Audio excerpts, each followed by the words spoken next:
আসসালামু আলাইকুম দর্শক, শুভেচ্ছা নেবেন সকলে যে যেখান থেকে আমার ভিডিওগুলো উপভোগ করে থাকেন। সকলের সুস্থতা কামনা করছি এবং সেই সাথে আপনার বাড়ির ছোট বাচ্চা বৃদ্ধ মানুষ যারা আছে, এই প্রখর রোদে উত্তপ্ত গরমে পুরো দেশটা পুড়ে যাচ্ছে।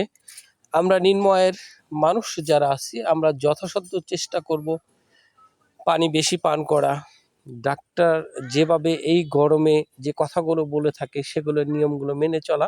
এছাড়া আসলে আমাদের কিছু করার থাকে না।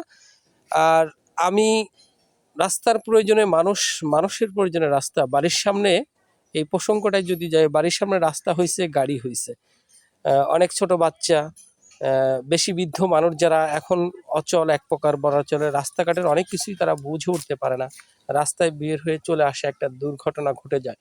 অনাকাঙ্ক্ষিত এই ঘটনাগুলো যথাসম্ভব এড়িয়ে চলা আমরা চেষ্টা করব। দর্শক, একটা সময় রাস্তা ছিল না। বাংলাদেশের 64 জেলা, নদীমাতৃক জেলা যেগুলো ছিল সেগুলা বর্ষাকালে পানি, অফুরন্ত পানিতে চতুর্দিকে থই থই অবস্থা। আসলে চাহিদার তেমন কিছু ছিল না। আমরা যদি গ্রামীণ খেলাগুলার যদি বলি, বাড়ির সামনে একমাত্র আইসক্রিম। আর যদি গ্রামীণ খেলা বলি, উৎসব মুখর যেটা, গরু দাবড়ানো, গ্রামীণ খেলার ভিতরে যেটা পড়ে টিকটিক, হাডুডু, দাইরা বান্দা, এই ধরনের জিনিসগুলোই ছিল। রাস্তার সাথে সাথে মানুষের প্রয়োজনের চাহিদাটাও বৃদ্ধি হয়ে গেছে। বাড়ির পাশে দোকান, ইচ্ছে করলেই ছোটদের আবদার মেনে নিতে হয়, আইসক্রিম খাবে। একটার পর একটা হকার যাচ্ছে, তার নির্ধারিত পণ্য বিক্রির জন্য ভাঙ্গারি থেকে শুরু করে রাস্তার প্রয়োজনেই আসলে সব কিছু এরকম বৃদ্ধি পাইছে। মানে সব কিছু মিলিয়ে যদি সার্বিক বিষয়টা আমরা ধরি, নিম্নয়ের মানুষগুলো এক প্রকার আমরা মানে দিশেহারা একই অবস্থা।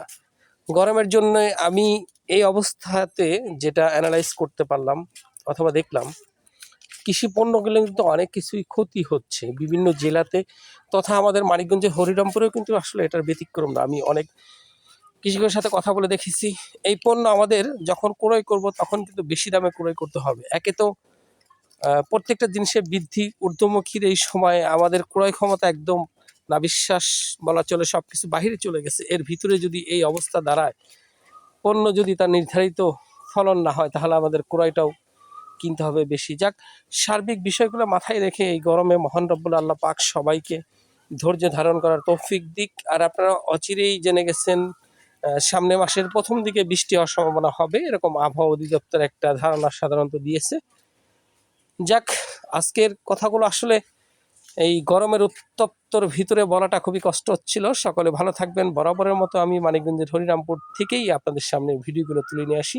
রাস্তার সৌন্দর্যের পাশাপাশি কিছু কথা বললাম, ভুল ত্রুটি ক্ষমাসুর দৃষ্টিতে দেখবেন। আল্লাহ হাফেজ, সকলে ভালো থাকবেন।